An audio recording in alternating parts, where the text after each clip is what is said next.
Nous tenons à informer tous nos personnels que demain va s'engager la réception, la livraison, puis la mise en ligne de notre deuxième A350.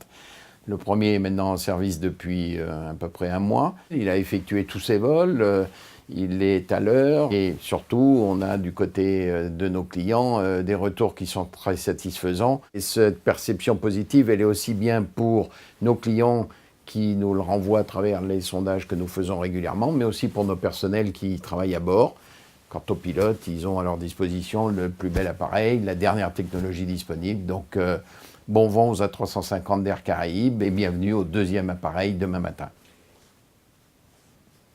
Elle est identique au premier. Nous sommes sur le produit qui fait le succès d'Air Caraïbes auprès de sa clientèle, et en particulier la clientèle antillaise.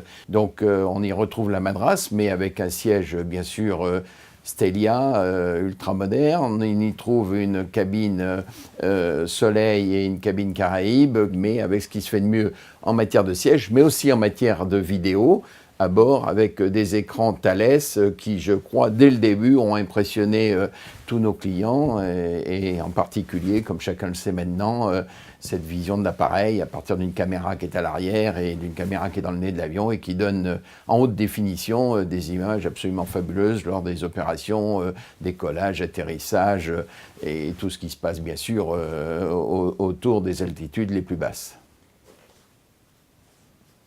Premier point, l'Arc Caraïbes dans son ensemble reste notre stratégie prioritaire. Et cette livraison d'avions vient s'inscrire dans cette stratégie. C'est l'ensemble de l'Arc Caraïbes. C'est ce qui nous a d'ailleurs aussi permis, puisque les A350 ne viennent pas remplacer, mais viennent s'additionner à des A330, de libérer des A330, par exemple, pour ouvrir Cuba et renforcer, à partir de l'été, la desserte de la République dominicaine. Nous avons engagé ces avions avec le groupe Dubreuil pour moderniser la compagnie, la doter des meilleurs outils possibles, mais tout ça dans un cadre de croissance. Nous étions à 5 appareils long courrier l'année dernière et 3 appareils régionaux ATR. Il ne faut pas non plus perdre de vue ce que nous faisons sur le régional. Sur le long courrier, nous avons donc cette année 2 A350 supplémentaires. Nous mettons en ligne également ces jours-ci un A330-200 que nous avons pris en location pour améliorer notre fiabilité. Donc cet avion, l'A330-200, ne sera pas en supplément, mais il viendra pour nous permettre de répondre le plus rapidement possible quand il y a des incidents d'exploitation. Du côté régional, nous sommes passés aussi de 3 ATR à 4 ATR avec l'arrivée d'un 72-609. Nous avons, parce que nous pensons que les choses vont changer rapidement, construit, élaboré un outil low cost long courrier. Je constate aujourd'hui que nous étions des précurseurs et que tout le monde s'y met.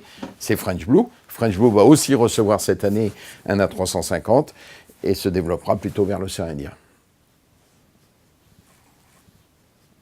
La compagnie est saine parce qu'elle est en voie de croissance et cela a été rendu possible à la fois par la confiance que nous avons dans notre avenir, par la confiance que nous témoigne notre actionnaire, le groupe Dubreuil, mais aussi par les efforts qui sont faits par nos personnels.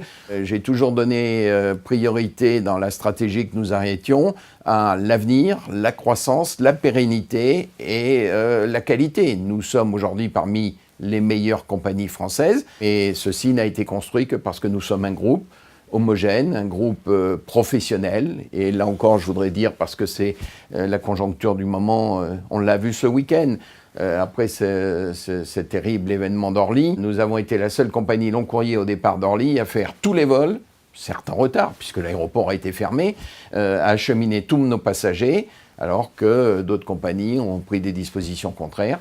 Ça a été la réponse des personnels d'Air Caraïbes. C'est ce qui fait leur professionnalisme, mais aussi la fierté que je demande à tous de partager.